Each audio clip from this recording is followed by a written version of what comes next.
Howdy folks, high value DMD. Don't just give me your subscription, but please let me earn it. Let me earn your like and let me earn your comments.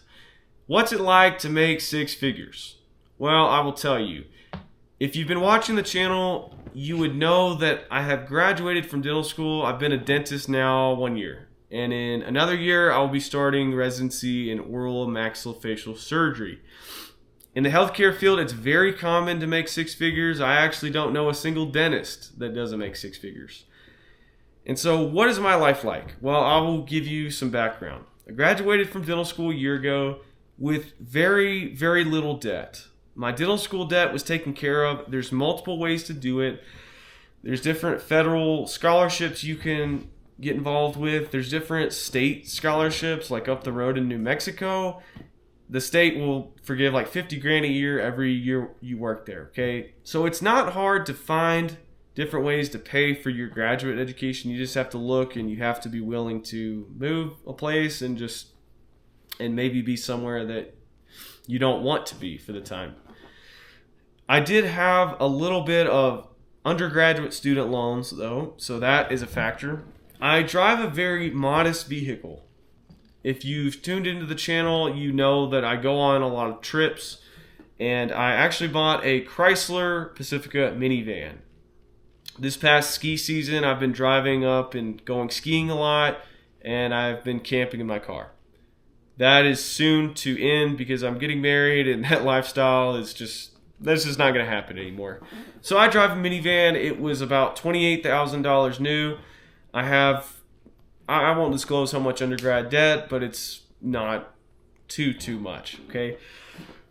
And I won't tell you how much I make a month, but it's not like the highest earning of the dentist. So if you look up the average salary of a dentist, it's maybe $150,000 to $180,000.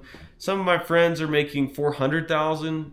My friend just started a new job, and he could be on track to make anywhere from $350 to $500, depending on how well he learns and how fast he gets. So there's a lot of money to be made in dentistry. I'm making, I'll just say, like less than the average. And my life, to tell you the truth, it hasn't changed a whole lot as far as just my living situation. I do live in a pretty decent apartment. It's a 1-bedroom, 1-bath apartment. And it's all I really need. It's $1,500 a month. That's the most I've ever paid for an apartment. The apartments I lived in the past in Florida, the most I paid at the end of my dental school was about $1,100 a month. And I always lived with roommates. So out here in the West, I'll just tell you, I've mentioned in other videos, in El Paso, it's pretty affordable. It's gated community. $1,500 a month. All the bills included except electricity. My food, it's not really that expensive for me. It's just me. Now, when I have my wife, she'll come join me. Then we'll have more bills there. I have very little furniture. I haven't spent much on furniture at all. I've just pretty much valued improving my clothes that were essentially falling apart. Buying a couple of nice things for myself, going on trips, prioritizing the wedding expenses, prioritizing saving for retirement, saving for a home next year. I will be purchasing a home, and I've been able to save a fair bit every single month, and that has been a blessing. So I guess to answer the question, like, how is it for a single male? It's quite great, I'll be honest. I mean, I'm able to go out to eat a lot more. I never did that in dental school. I wasn't making an income. So now I can go out to a restaurant and spend $15 and not have to worry too much. I'm able to treat my fiance to go out on different adventures, and it doesn't break the bank. You don't feel it as much, and that's great. I recently purchased a love seat. It was about $500, and a cheap table to put in the apartment until we move is about $70, just an Amazon special. But things like that were to have been really big hits to my wallet, they just aren't anymore, to tell you the truth. I eat a little bit better in the kitchen. You know, I'll grab steak every once in a while, which I never did that in dental school. It was always just the cheapest option. Don't get me wrong, I still lean towards cheaper in general. I mean, that's why I didn't buy like a Z71 Suburban, $70,000 car. No, I bought a much more affordable car. Same with the groceries. I have a little bit nicer stuff to eat. Go out to some restaurants, but I don't go crazy with it. And I think some people get the impression that, oh, you're making six figures, like you're rich, right? When I was a kid, let's just say $100,000. $100,000 back in 2007, man, that was a lot of money, right? That was a lot of money. You were doing pretty well. You could provide for your family, no problem. $100,000. Nowadays, $100,000 is worth around $70,000. Don't get me wrong, like $70,000 is still a good income, but with 3 kids in tow, and if that's all you're making, that's really tough. And if you live anywhere else but El Paso, I mean, if you live on the East Coast, a nice place in Florida, let's just say Sarasota, Florida. I lived in that area close to Sarasota for 5 years. 70 grand is nothing. That's peanuts, people. Maybe up in North Carolina, places in Georgia, yeah, 70 grand is doable, but definitely not in Florida, definitely not in places like Connecticut or the Northeast. So 100 grand, it's not the answer to everything. And if you want a family one day, you should, bottom line, you should be looking to make as much money as humanly possible that is within ethical bounds. You know, I will never do anything that's not unethical, that I can't do, and then not sleep at night. You know, I want to treat everybody well, give every patient the information they need to make an informed decision, and keep my finances in order.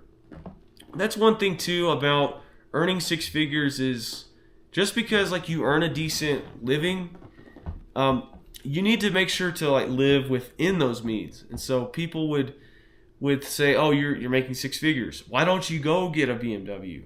Well, I guess I could. I really could. I could make the payments. I could do a lease, or I could make the payments, and I could enjoy that car. I could. Now, the amount I'm able to save would be basically very little. The amount that I would be able to put in retirement would be very little. So I value those things more than the BMW M3 competition. Even though it's a beautiful vehicle, I'd love to drive it. Now, if I was, this is kind of funny. My dean back in dental school said that when he first got out of dental school, he did go and get a BMW. I don't know what package it was, but he said as a single male that was a pretty cool thing to have. If I wasn't engaged and I was still trying to date, this sounds a bit shallow, but I probably would have gotten a little bit nicer of a vehicle to present myself like I've, not just a slob, that I'm put together a little bit. What you have, it doesn't make or break who you are. Like, it doesn't make who you are as a person, but it does say some things about your personality. It does say that you are accomplished. It says that you are prepared enough, that you are secure enough to have this vehicle in a way. But there's people that live way beyond their means to the very, very edge of what they can afford, and they're just stressing every month about making their payments on where they live and their clothes and gas. Like, if you buy a super nice car, well, you got to put the premium gas in that car. And so all of those things can lead you to make, let's be honest, unethical decisions in your career. And I don't want to do that.